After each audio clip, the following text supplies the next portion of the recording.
নমস্কাৰ বন্ধু বান্ধৱীসকল, মই পৱন আৰু আমাৰ পাহাৰিষ্ট ইউটিউব চেনেললৈ তোমালোকৰ সকলোকে আন্তৰিক স্বাগতম জনাইছোঁ। বন্ধুসকল, আজি মই আলোচনা কৰিম গ্ৰেড 3 গ্ৰেড 4 এক্সামৰ ছ'চিয়েল ছায়েন্সৰ পৰা কেইটামান মোষ্ট MCQs। বন্ধুসকল, ভিডিঅ'টো সম্পূৰ্ণ চাবা আৰু আজি ভিডিঅ'টো আৰম্ভ কৰোঁ।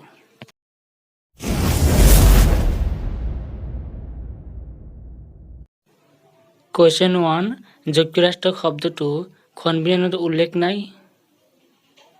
ইয়াৰ সঠিক উত্তৰ হ'ব অপশ্যন ডি, ভাৰত। কুৱেশ্যন 2, আন্তৰ্জাতিক নাৰী দিৱস কোন তাৰিখে পালন কৰা হয়? ইয়াৰ সঠিক উত্তৰ হ'ব অপশ্যন এ, 8 মাৰ্চ তাৰিখে। কুৱেশ্যন 3, কেবিনেট মিছন ভাৰতলৈ কেতিয়া আহিছিল? ইয়াৰ সঠিক উত্তৰ হ'ব অপশ্যন চি, 1946 চনত মাৰ্চ মাহত। কুৱেশ্যন 4, সমাজবাদী ধৰ্মনিৰপেক্ষ শব্দ দুটা সংবিধান কিমান সংশোধনী মতে প্ৰস্তাৱনাত সন্নিৱিষ্ট হৈছিল? ইয়াৰ সঠিক উত্তৰ হ'ব অপশ্যন এ, 1976 চনত 42 নম্বৰ সংশোধনী মতে। কুৱেশ্যন 5, ভাৰতবৰ্ষৰ যুক্তৰাষ্ট্ৰীয় ব্যৱস্থা কোন সংবিধানৰ পৰা অনুকৰণ কৰা হৈছে? ইয়াৰ সঠিক উত্তৰটো হ'ব অপশ্যন চি, কানাডাৰ যুক্তৰাষ্ট্ৰীয় সংবিধানৰ পৰা। কুৱেশ্যন 6, যুক্তৰাষ্ট্ৰৰ গৃহভূমি বুলি কাক কোৱা হয়? ইয়াৰ সঠিক উত্তৰ হ'ব অপশ্যন ডি, আমেৰিকা। আমেৰিকাক যুক্তৰাষ্ট্ৰৰ গৃহভূমি বুলি কোৱা হয়। কুৱেশ্যন 7, ৰাষ্ট্ৰসংঘ দিৱস পালন কৰা হয়। ইয়াৰ সঠিক উত্তৰ হ'ব অপশ্যন চি, 24 অক্টোবৰ।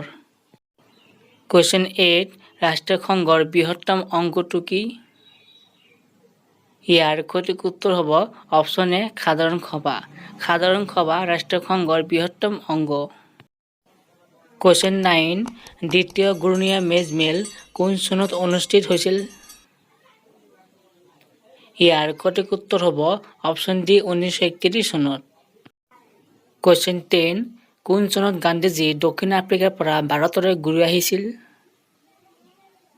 ইয়াৰ সঠিক উত্তৰ হ'ব অপশ্যন বি, 1915 চনত। গান্ধীজী 1915 চনত দক্ষিণ আফ্ৰিকাৰ পৰা ভাৰতলৈ ঘূৰি আহিছিল। কুৱেশ্যন 11, মুছলিম লীগ কোন চনত গঠন কৰা হৈছিল? ইয়াৰ সঠিক উত্তৰ হ'ব অপশ্যন এ, 1906 চনত। কুৱেশ্যন 12, নিজৰ সংবিধান থকা ভাৰত যুক্তৰাষ্ট্ৰৰ একমাত্ৰ ৰাজ্যখনৰ নাম কি?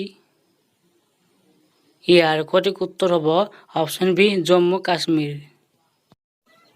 বন্ধু বান্ধৱীসকল, ভিডিঅ'টো চাই ভাল লাগিলে লাইক, কমেণ্ট, শ্বেয়াৰ, ছাবস্ক্ৰাইব কৰি বেল আইকনটো প্ৰেছ কৰি দিয়ক। আজি ইমান আছিল, আকৌ দেখা নতুন এক ভিডিঅ' লৈ।